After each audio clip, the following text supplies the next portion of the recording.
I'm Tim, and this is my pronunciation workshop. Here, I'm going to show you how English is really spoken. It'll help you become a better listener and a more fluent speaker. Come on, let's go inside.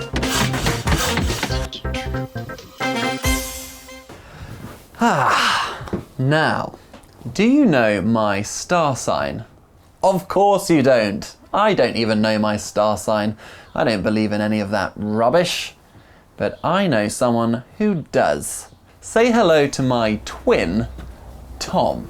Hi. Hi, Tom. Oh.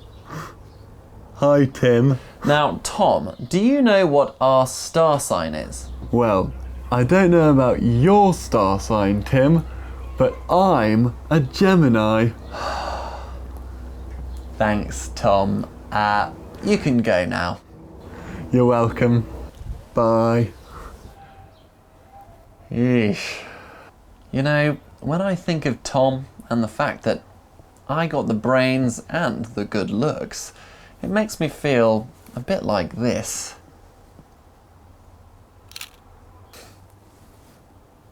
Oh, I've got an idea.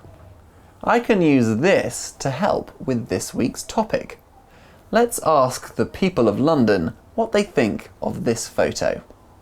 That man looks sad. He looks sad. He looks sad. He looks sad. He looks sad. He looks sad. How many S's are there in the words he looks sad? 2, right? But how many can you hear? Watch again. That man looks sad. He looks sad. Looks sad. Looks sad. Looks sad. Looks sad.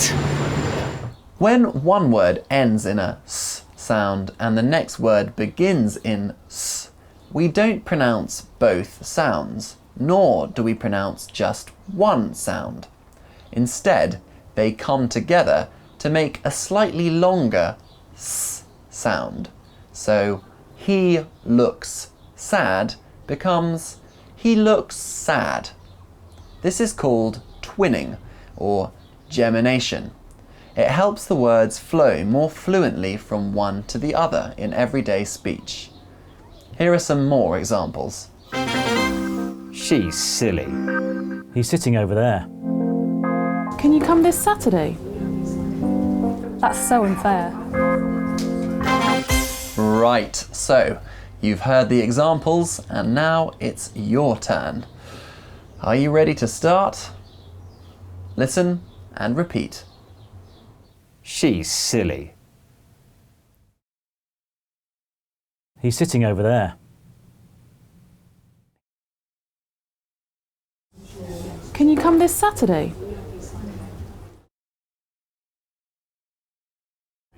That's so unfair.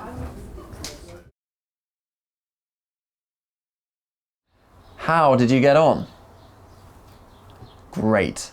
Remember, you can always read more about this topic on our website, bbclearningenglish.com. And that's all from the workshop for now. See you next week. Bye bye. Oh, Tim, I've got it. If I'm Gemini and you're my twin, then you must be Virgo. He really is stupid. Yeesh.